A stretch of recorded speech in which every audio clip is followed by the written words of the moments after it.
If you have an interest in horses and love learning more about horses, the horse industry, teaching, or even managing your own horse business, then you're in the right place. We would love you to join us on our mission, which is to improve the lives of horses around the world through the education of riders, handlers, and trainers. So get comfortable, listen in, and enjoy. This has been another episode sponsored by Online Horse College.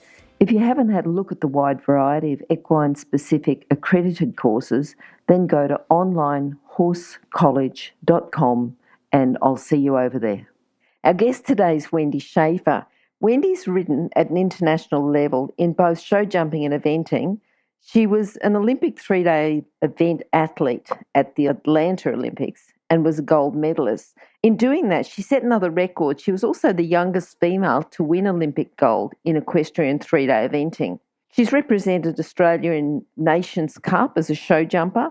So as well as all that, she's an equine physiotherapist and been inducted into the Sport Australia Hall of Fame. Sunburst has been inducted into the Sport Horse Australia Hall of Fame, and also the goal-winning team has been inducted into the Sport Horse Australia Hall of Fame. That's a bit of a mouthful, Wendy. That's quite a lot and nowhere near what was on the website. So I know your website, Sunburst Equestrian, has lots more results on it than that, and it's very well kept, very well documented. How are you today? I'm very well, thanks, Glenys. How are you? Good. Wendy, we normally start off with a favourite quote. Have you got one for us? Probably a very simple one, make it happen. I think, life's all about we can learn and we can study and research, but at some point you've just got to put it on the line and make it happen. I think that's a really good quote for an action taker. It's someone that's there that's just saying, yep, I'm just going to make it happen. I'm going to take action. So that's good. Do you use it much with your team, with your staff, with your students? Do you say it to yourself? How do you use it? Yeah, I think a lot of the time you think it, but yes, I'll use it teaching too. So it'd be, okay, there's so many strides down that line, or you've got to make the horse, if it's had a stop potentially at a fence, that you've got to make this happen, this time around and such. Well, allow it to have a look perhaps first time. This time you've got to make it happen, or perhaps that distance, you need to get that many strides this time, whether that be a steady weight or a moving sort of distance. But yeah, I suppose it's just achieving that goal and then that sort of mindset that it's just got to be. There's no kind of, putting it back and it'll be all right if it doesn't quite work. It won't be all right. I suppose another expression is that, good enough isn't good enough. Yep. I think it has to be better. Yeah, good. Yeah, that's that kind of mentality, I suppose, is what it sums up. Okay. Now, Wendy, what is your first memory of having horses? You must have something there. I know you started fairly early, but what's your first memory?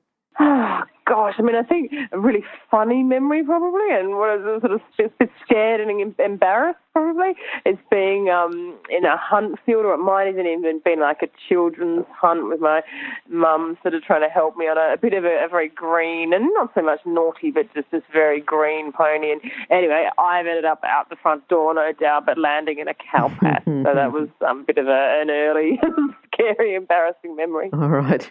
That's a good one.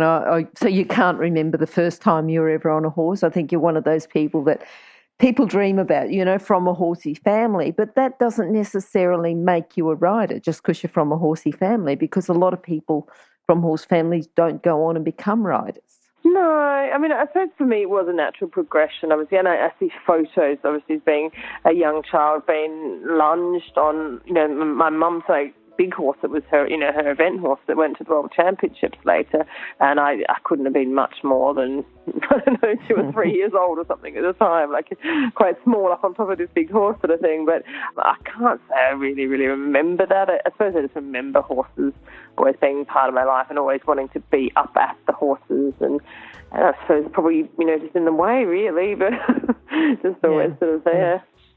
So I'm interested in your progression. Just going up, because you were the youngest, you've got the youngest female to win Olympic gold at equestrian 3-day event. How old were you then? I was 21 in Atlanta and 22 a few months later, so sort of towards the end of my 21st year. It's an interesting one, I suppose. I was a bit of a child protege, I suppose, of my mother's, realistically. But it was just fortunate that I was to have or to get my Olympic horse so early in my career, and that's sort of quite different thing to most people, I suppose. So, yeah, I got sunburst when I was 11 years old. And it was 1986, obviously 10 years before Atlanta. And there was also the year that my mum had competed in the World 3-day event championships, which were held in Gawler in South Australia. So it was a bit of a perfect storm meeting there that, I got to follow her sort of progression and career to that point. I'd seen a lady called Virginia Leng become world champion, the British lady. And it's all about sort of creating that dream and, inspiration really, isn't it? And I think at that age you can kind of be naive enough to just go, yeah, I want to do that one day. Well, I think it's the modelling. It's the modelling and the mentoring. You've got to have people around you, and even people from a distance. But if people have got that dream, they've got to get out there and make it happen. But they've still got to have the idea from somewhere. But the fact that you had it so close to you. Yes. Definitely. And a huge amount of support, obviously, my parents, and then specifically my mother's ambition and dream, but my father was also a huge support in the background and was on a whole lot of eventing committees and had, major sort of impact on the sport in South Australia, and continues to do so there. Adelaide, big 4-star there, and recently received an honour for that last year, and so there's been huge impact on the sport and obviously my career. And I suppose to get me there so young, that was your parents were your sort of major sponsors, I suppose. But they were sort of rolled up into everything. But yeah, it was a privilege to have that little horse, I suppose, just full stop to have ever had him to what he was sort of able to do. But yeah, to have him so early with that time, I suppose, that you can be entirely focused on your sport. You don't have a family and children and businesses and so forth to run. It was all about the horse. But when did you actually, because you went to uni, you became an equine physiotherapist. I think you did a master's as well. When did you actually start uni? At what age was that? What age? I was 18. So I did my, so I suppose we finished, I suppose, secondary schooling. For me was the end of 91. Spent 92 riding and also spent some time in the UK. I had a great start to my senior career with a win at the Gawler 3-day event in the advanced class there. And went over to the UK after that for a few months just to have a look around. Came back and started university in 93, and I think I took 94 off to take some best to... You've got your priorities right, though. You haven't just gone to uni. You've sort of juggled the two, yeah. Well, yeah, no, I was also a little bit lucky that my mum was a physiotherapist and she had taught or lectured at the physio school in Adelaide or in South Australia. So there was, look, I mean, I suppose if you would have wanted to take time off, you just went and asked for it, but it was a little bit of an in there, I suppose. And yes, I had 94 off, went back in 95 to do, I have to remember, it's the second year must have been, and then I think I must have taken the first part of 96 off up into Atlanta and then tried to go back. Well, I did go back after Atlanta to finish off second year or something, and then third year I think I did 97, and I think I finished in 99, and then I had time off in 98 back overseas as well. I had horses to do to and from at that point, so I think I was like a 6.5 year degree instead of a 4 year degree, but I did get there in the end. Yeah, I think my first degree took me about 8 years, so I think that was... Okay. Well, there we go. Oh, in between horses and having kids and everything else. Yeah, so, one subject at a time. Yeah, one subject, you just keep plugging away. It was the make it happen, but in very small doses, So you've done the same thing. You've just kept juggling. You've just kept being persistent and saying, well, this is where I'm going. I'm going to make it happen. Yeah, you just had a few other things you wanted to make happen as well. Yeah, no, but that's why I was, obviously very lucky and then supported. I didn't really, the funny thing to say is I worked hard with the horses. I probably did a bit of teaching, and certainly obviously very privileged after Atlanta. There was some money as such, but I wasn't at that point in a position where I really had to sort of work as such. So the horses and my study were my entire focus. I still lived at home and was, fed and clothed and looked after and so forth. So there wasn't any kind of real world going on there. Well, it was a different world, shall we say, a bit more of a sheltered life. But I was able to entirely focus on the horses, and some of us and I sort of grew together, and he just kept going, basically. He was this little horse that everyone was, fantastic, junior horse is great. Oh, okay, it's a senior horse now. Well, can he be a top horse? Oh, gosh, he did actually. He was one of 3 horses to make the time in the cross-country and, the World 3-day event championships. Oh, he probably is a 4-star horse then. Oh, okay, he's gone to badminton now. And, he just kept progressing like that. Yeah. So, he was very special. Good. Now, talking about that, though, and just going back, because you were teaching while you're at uni, so already, before you even became a physiotherapist, you're already working in the horse industry. You're already teaching and having some income. And even as a trainer, did you have any income as a trainer or another rider, or any income at all while you were at uni working with horses and having a career with horses? Look, I can't really say it was huge income. I did a bit of teaching at Pony Club and some local stuff as such, so just very much pocket money. I can't really claim that it was any income as such. I might have had the odd arrangement, shall we say, to ride somebody's horse for it to be sold or something, but not in any sort of consistent form. It's kind of almost South Australia is not, or it certainly wasn't at that time really professional enough to have many people sort of ride for money as such. Okay, so you're working mainly now as a coach and a trainer, or as an equine physiotherapist, or both? Oh, gosh, I don't really want to say sort of not really either, actually. Currently now, most of my work, yes, it is with horses. That's still the majority of my time and day, that I have 2 horses that, I'm training and competing, and sort of younger ones at this point, and I'm spending probably more of my earning times actually working for a company that my husband essentially, I'm a joint director with him, but obviously he does most of the earning and I help him with that. And I do some teaching, not as much probably as I would like to here in England. It's just a slightly different setup and I don't quite understand it, but that's another story. So, there's just different bits and pieces happening here, but I'm looking to return to Australia fairly imminently.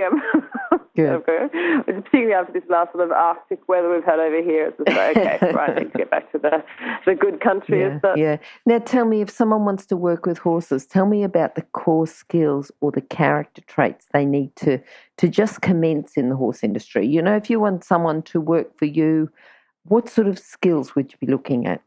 We'll go through all of the persistence, dedication, just to keep going, I suppose. If I want someone to work with me, I want them to kind of just be able to match me, match my hours, and that sort of, dedication. It's attention to detail. That's really, particularly very, expensive creatures, and we've got to be really methodical and systematic, I suppose, in the way that we treat them, and very respectful, obviously. But, if I'm going to let anyone handle my horses, then I need them to be really, they're both sort of switched on to it, but they're sort of respectful of them. They're potentially dangerous creatures, but also they're expensive creatures and fragile. Yep. So they're kind of things, but it's really just about being open-minded to learn. You want things done a certain way. And even people with experience, like, I'm sorry, you might have so-and-so might have wanted you to do it that way, but the way we do it here is this way. Just be communicative, and I suppose it's just those kind of core skills of being. I suppose actually able to communicate is probably a really, really good one. But being able to take direction as well. Wait, can you hear anything? No? That's because we're waiting for someone with a good quality horse product to be advertised here. If that's you, then contact us, horsechats@horsechats.com, and we'll send you the details. Thanks. What do you think is the best thing about working in the horse industry? I think it's the reward that you get with working with an animal and being able to, use that communicate word again with them, but be able to build develop a relationship and have that bond with them. Certainly from a riding point of view, be able to train them and to sort of see them, I suppose, use their athletic ability to the best that horse can. I think to work with them, it's just, it's just nice animals to be around. Yep. Okay, now thinking about people who've influenced you and helped you in your career, who do you think's influenced you? You've got your parents. You said your parents were your first sponsors. They've really helped you quite a lot just to get you going, to help you in your career. Anyone else that you'd like to mention? Yeah, a lady called Mary Hovers was certainly my first proper sort of coach, and she'd coached my mum, and she was more sort of dressage orientated, and that's what we train with mostly. But she was a very significant influence over me, and right up into I rode at the Gawler horse trials, up until sort of 18 sort of age. Yep. Then Wayne Roycroft is our national coach, or even as a sort of a personal coach, probably before I was on the national teams, and so I probably was training with him. He'd sort of come over for yearly clinics, and so probably since I was about 12 years old. And then obviously all his influence as a coach, right up through the whole sort of times of. I think he was national coach until about 2010, so, that's a huge amount of time there as such. More recently, Jamie Coleman's been a fantastic coach for me for the, jumping side of things, and was able to, help me step up to actually do, to jump at the sort of the Grand Prix Nations Cup level. And, I think without naming a huge amount of, we've obviously had wonderful coaches from so many different places, and a lovely lady, Lisa White, is a New Zealand dressage trainer that I use over in England, and I have a multitude of coaches in my time to sort of not want to not mention anyone. But that's a huge influence. And also the Slack family from South Australia have been hugely supportive as my sponsors through Bonnet Saturday back from I think 1987 is when I first, so we're kind of talking 30 years plus with my involvement with them. So they've been so very much of a supportive influence on me for many years, obviously. No, that's good. That's good. It's nice to be able to go back and say, right, well, they've been sponsoring me and I've been working with them for 30 years, isn't it? It's great. Yeah. Huge involvement. Okay, I know this is really obvious, but you're going to tell me about a horse who's influenced you and helped you in your career. Yes. I mean, Sunburst isn't the one as such. Look, I suppose this is what dreams are made of, that international velvet story, but it just allowed you to, to dream and for it to, a lot of it I still had to, work very hard for and fight for, but it basically just kind of worked. Just that it kept happening. He kept doing the job. He was extremely sound. He was, very rideable, very trainable, and, ultimately he was good enough. And not necessarily if anyone else maybe believed that he was going to be, but I did, and I look back now, and obviously I've had wonderful horses since, but not so many of them probably could gallop fast enough to win a thoroughbred race and jump at sort of metre 40 classes consistently, particularly with 15-year-old girl on his back kind of thing, who was gutsy and so, but obviously not as trained or as skilled as I hope to think I am now, and to do what he did in the lead up and including Atlanta. Obviously Sunburst is what the dreams are all about, and again I've had many wonderful horses since, but I suppose the next closest thing to that for me was the little mare Queen of Sunset that went on to show jump at those higher highest levels. We jumped metre 60 tracks in Europe that were incredibly scary. And, she really gave it her best shot. I had a clear round, I think, in, Copenhagen and Lumen and maybe one down and, in big track in Linz in Austria. And so she did, fight really hard and, did some super efforts there. So for me, I suppose just from my mindset, I remember becoming state champion on her, thinking, my gosh, I could never believe this was going to happen.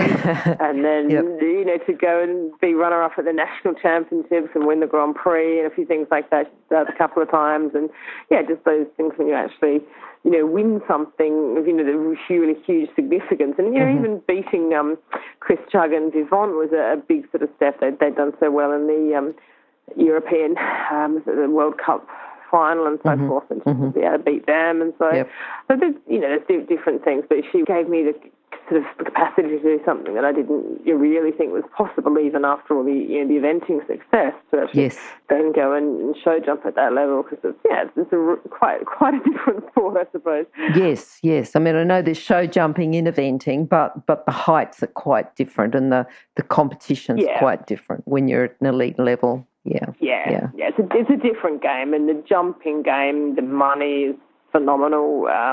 It's just like literally, if you drive to these European shows, and just the number of lorries it must be, worth kind of like the seven figures and so forth. It's just phenomenal. It's huge money in the sport, and so to be able to go out there and compete at all on your, your $8,000 Australian horses, is pretty amazing. Yeah. So I'm very, very privileged there. So those, I suppose, would be the two horses I would say, mostly. And obviously I've had, wonderful horses.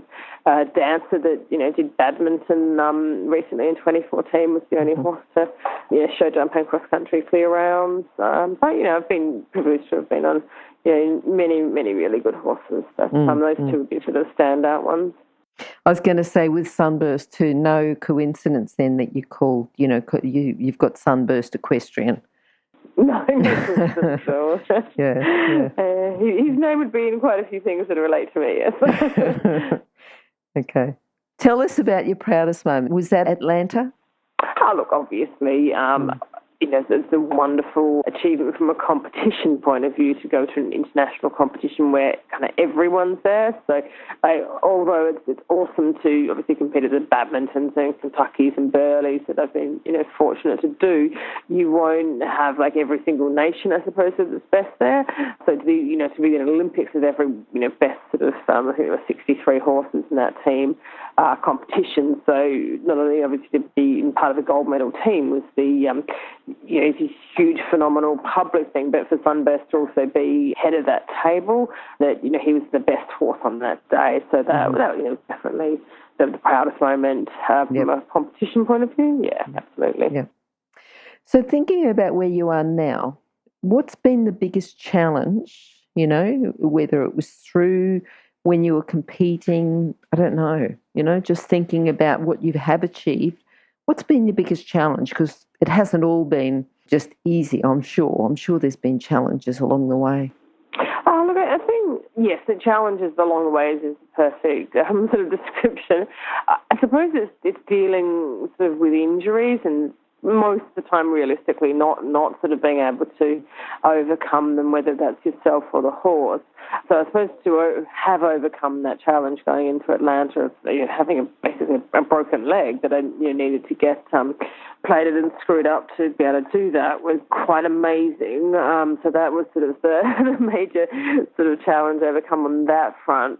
But sort of since then, I suppose it's just that continual thing with horses that there's going to be, I suppose a little bit of percentage game. There's ones that are not going to quite work, or there will be a reasonable injury just before the time, and even just as recently as the Adelaide 4-star last year, I had a horse that a bit of a long story, that she'd been qualified many years before and had sort of lost qualification and got qualified again and finally got us the event, and then literally the 3 hours before the trot up she became quite lame and so didn't get to compete. So those are all those sort of challenges, I suppose, with horses. For me also, though, a bit challenged, career-wise, to make it kind of pay, I suppose. So it's very difficult to be able to focus on riding and then to build enough of a business sort of teaching on doing other things, I suppose, than anything else to diversify, shall we say, to actually make the whole thing pay. And I've found that probably even worse in England, that I haven't got the support base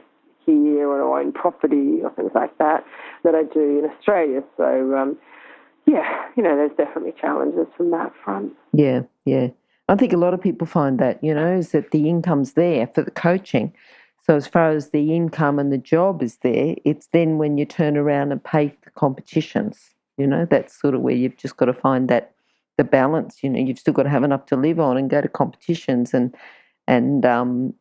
but then you've got to get more income from teaching, but then sometimes you get asked to do a clinic and it might be really good money over 2 days, but there's a big competition on, and it's always having to have that juggle, isn't it, to decide that you've got to still have the income to pay for the competitions.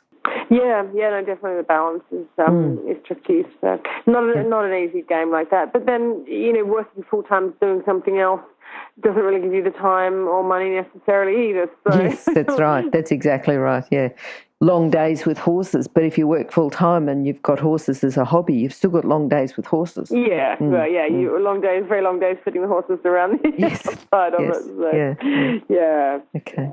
Wendy, I want you to think about your equine physiotherapy now and think of a common fault that you see with your riders, your students when you're training them, or your horses, that you can actually use your physiotherapy skills to help them improve performance. Yeah, but I think body alignment, from a rider's point of view, is a quite a big thing, and I think just being able to, silly, doesn't it, but break down our body pieces, I suppose, particularly if we're talking about the orientation of the pelvis in the saddle, how we need to, I suppose as we talk about, we want the horse to be uphill, we've got to think of riding uphill ourselves with the sort of the front of our pelvis slightly, in advance or height-wise, I suppose, uphill relative to the, the seat bones and so forth. And, the big core stability thing, we talk about the trunk, I suppose, stability or the trunk, I want to put it, bracing, maybe when we're talking about positions in defensive seat or dropping into water and off banks and so.